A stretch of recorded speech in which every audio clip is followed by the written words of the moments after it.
Bonjour à tous et encore bienvenue dans cette nouvelle vidéo. Aujourd'hui, nous allons travailler sur la notion de liste en compréhension. À quoi nous servent les listes en compréhension? Les listes en compréhension, vous allez le voir, dans un premier temps, nous permettent de créer des listes de manière dynamique sans avoir à saisir beaucoup d'instructions. Avec de très peu d'instructions, on peut construire cette liste. Par exemple, si je vous demande de me construire une liste de nombres pairs de 0 à 100, ce que vous allez faire naturellement, c'est de créer une référence vers une liste vide initialement. Et puis, vous allez me faire une boucle. Par exemple, for number in range. Donc, dans l'intervalle de 0 jusqu'à 101 par pas de 2. OK? On va tout simplement ajouter. Donc, excusez-moi. Voilà. On va ajouter à chaque fois donc le compteur. Donc, pour nombre dans l'intervalle 0 à 101 ouvert, par pas de 2, on va ajouter les éléments. Ça nous permet d'avoir donc la liste des nombres pairs. Vous voyez, de 0 à 100. Mais avec Python, il y a ce qu'on appelle le sucre syntaxique, c'est-à-dire une manière plus légère, plus facile d'écrire et plus rapide d'écrire pour pouvoir avoir le même résultat. Et pour faire ça en Python, on dit qu'on utilise les listes en compréhension. Quelle est la syntaxe de la liste en compréhension? Je vais créer une nouvelle référence vers cette nouvelle liste que je souhaite avoir et je vais mettre les crochets ouverts et fermés. Pour créer une liste, vous savez que pour créer une liste vide, c'est ce qu'on utilise. Alors, qu'est-ce que je vais dire? Qu'est-ce que contient la liste en compréhension? Premier élément de la liste en compréhension, c'est l'expression. Quelle expression est-ce que je souhaite? C'est avoir des nombres. Donc, ici, je peux mettre un nombre. D'accord? Maintenant, ce nombre-là, où est-ce que je le tire? D'où sort-il? Je vais dire que ce nombre-là, tu vas le déduire de ce parcours de cet intervalle allant de 0 à 101 par pas de 2, par exemple. Vous voyez que c'est la même chose qu'on a réalisé ici, mais sauf que au lieu de faire 3 instructions, on a mis plutôt une instruction et on a dit on veut une liste de nombres et nombre, tu vas le tirer de cette boucle. Et si on tape Entrée, on peut vérifier le contenu de NBPair et voir que le contenu de NBPair, c'est le même que le contenu de nombres pairs. Première chose qu'on peut faire avec les listes en compréhension. Et les listes en compréhension ne nous permettent pas seulement que de créer des listes. On peut même créer des tuples avec des listes en compréhension. D'accord? Donc, par exemple, ici, on va créer un tuple T. Et je sais, le réflexe que vous aurez lorsque vous voulez apprendre, c'est par exemple de mettre ici I, par exemple, for I in range, donc 10. Pour créer un tuple allant de 0 jusqu'à 9, contenant des valeurs de 0 jusqu'à 9. Alors, si vous tapez ça, normalement, il n'y a pas de problème, mais si vous regardez le contenu de T, il va vous dire que T, c'est un objet générateur. Je ne vais pas rentrer un peu plus loin dans les détails, mais ce que je vais vous dire, c'est que pour pouvoir créer un tuple grâce à une liste en compréhension, il faut être beaucoup plus spécifique au niveau de la création en indiquant que ici, vous voulez tout simplement un tuple. Il faut préciser le tuple. Et là, maintenant, vous allez mettre l'itérable qui va vous permettre d'avoir le tuple. Donc, l'expression I, et for I, tu vas tirer I de cette expression. Voilà. Excusez-moi, voilà.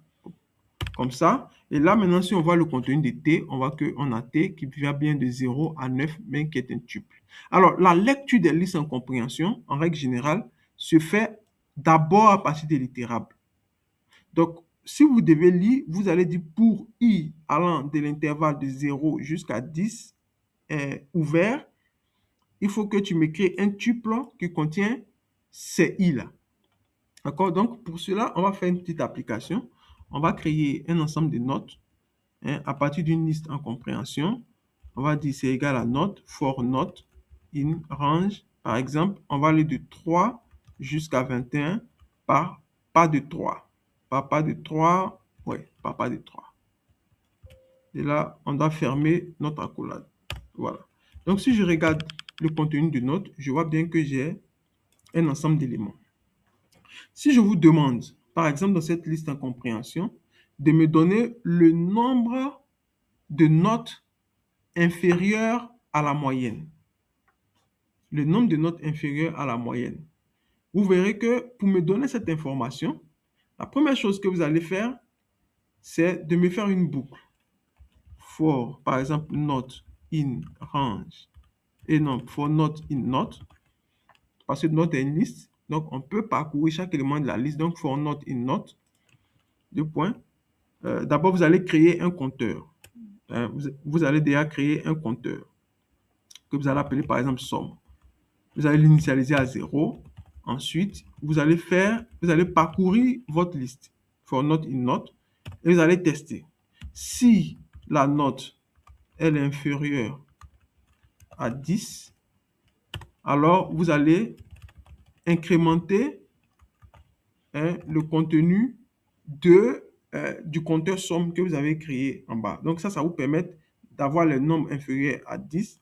Et puis si vous voulez les nombres supérieurs à 10, vous allez mettre un else ici. Else, bon, dommage, on n'a pas créé de compteur pour ça. Donc je pense qu'on va s'arrêter là parce qu'on n'a pas créé de compteur pour avoir les nombres supérieurs.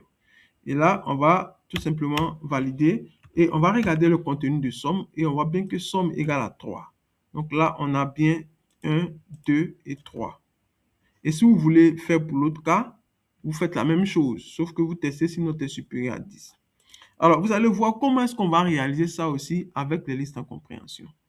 Donc, avec les listes en compréhension, je vais dire que je veux la somme des notes d'un note inférieur, appelée somme, et je vais mettre somme égale à, je vais mettre ma liste en compréhension. Je n'ai même pas besoin de ma liste en compréhension. Vous allez voir, ce qui est intéressant, c'est que les listes en compréhension ne nous permettent pas forcément de créer des listes. Mais même, on peut avoir des informations à partir de ces listes. Donc ici, qu'est-ce que je vais dire?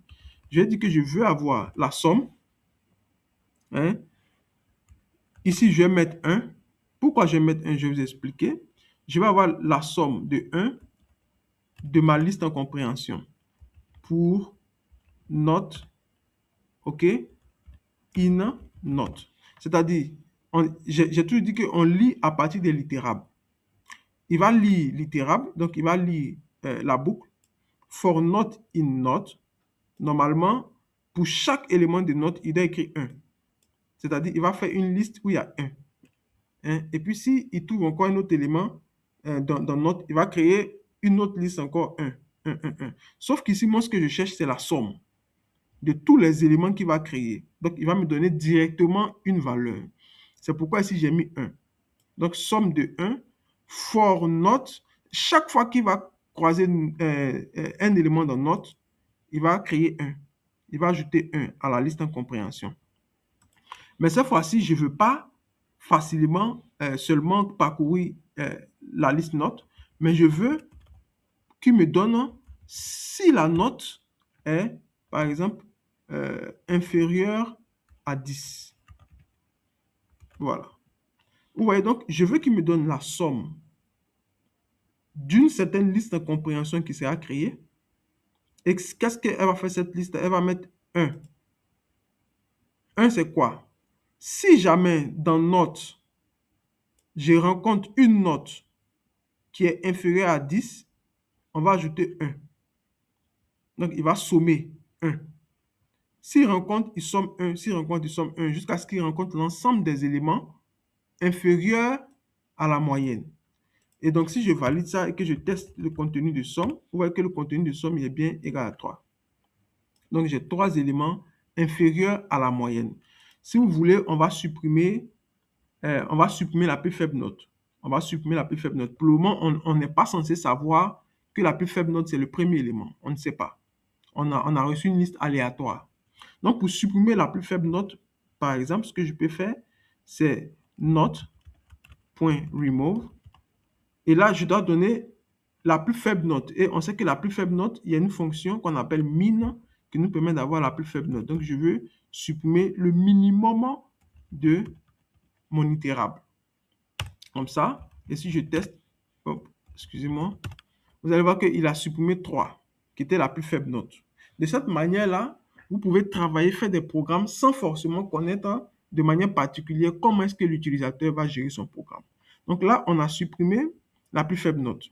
On peut retester notre somme et vous allez voir que notre somme, elle est égale maintenant à 2 parce qu'il y en a que 2. Et vous pouvez faire la même chose pour avoir la plus forte note.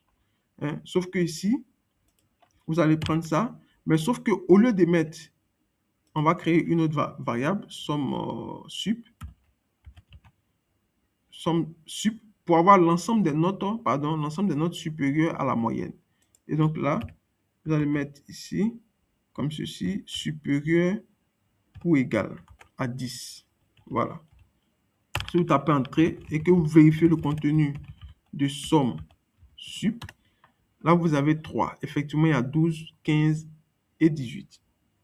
Donc, vous voyez comment les listes en compréhension peuvent nous permettre d'avoir des informations avec moins de lignes de code, mais avec une logique qui est bien assurée. Et dans le cours, comme je vous ai expliqué, ici, on a l'expression. Ensuite, on a l'ittérable et là, on a la condition. Et la lecture se fait d'abord à partir de l'ittérable. Donc, for note in note, on parcourt toute la liste des notes. On va tester pour une note donnée, est-ce qu'elle est supérieure à 10? Si oui, alors on va ajouter 1 à la somme. Donc, vous voyez que là, je n'ai pas créé de liste, mais j'ai utilisé les listes en compréhension pour avoir un résultat bien précis. Donc, on ne l'utilise pas seulement que pour créer des listes, mais on l'utilise même pour résoudre des problèmes algorithmiques qui sont, ma foi, compliqués à écrire si on veut suivre une certaine logique séquentielle. Parce qu'ici, ce que vous avez fait, vous avez vous-même fait la boucle, créer un compteur, calculer, comme on l'a fait en haut, et ce n'est pas très pratique. Alors, en Python, il est possible de faire donc l'affectation multiple. Par exemple, si j'avais voulu avoir les informations directement, sans en une seule ligne avoir la somme des nombres inférieurs, la somme des nombres supérieurs, je pourrais le faire simplement en utilisant la puissance de l'affectation multiple pour avoir les sommes inférieures et la somme supérieure. Donc, on les sépare par virgule et je vais dire il est égal à. C'est ça qui me permet d'avoir donc la liste des sommes inférieures. Ensuite, virgule, lui, il me permet d'avoir la liste des éléments supérieurs. Ça va? Donc, de cette manière-là, vous pouvez avoir quelles sont les notes inférieures à la moyenne, quelles sont les notes supérieures à la moyenne.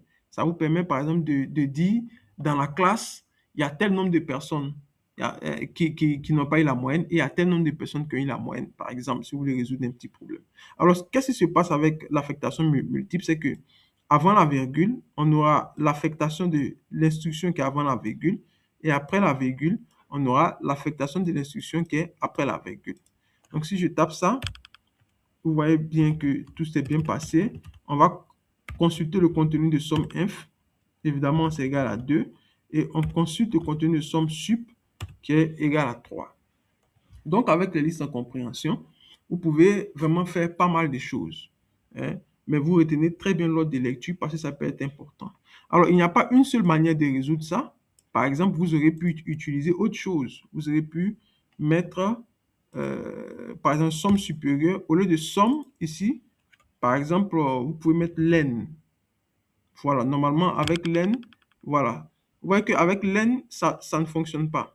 Parce que len permet d'avoir la longueur d'un itérable. Donc, avec len, vous ne le ferez pas maintenant de cette manière. Ça ne va jamais fonctionner. Avec somme, on n'avait pas besoin d'itérable. On avait juste à sommer les 1. 1 plus 1 plus 1. Chaque fois qu'on rencontrait la condition qui était vraie, on faisait plus 1, plus 1, plus 1 pour avoir notre élément. Mais sauf qu'ici, len permet d'avoir un itérable. Donc, ce que vous allez faire, somme sup, vous allez plutôt mettre ici votre itérable. Comme ça. Et comme ça. D'accord? Donc là, vous mettez votre itérable pour avoir la longueur de la nouvelle liste en compréhension qui sera créée à partir de cette condition-là. Donc, si vous tapez et que vous testez le contenu de somme sup, vous voyez bien que somme sup, il est égal à 3. Donc, la logique de résolution du problème, elle est vraiment ouverte. Vous utilisez ce qui vous convient, mais prenez vraiment le temps de réfléchir. prenez vraiment le temps d'associer la réflexion à ce que vous faites et pour ne pas allonger encore plus cette vidéo sur les listes en compréhension. Je vais vous remercier d'avoir suivi cette vidéo et je vous donne rendez-vous dans les prochaines vidéos pour encore plus de connaissances.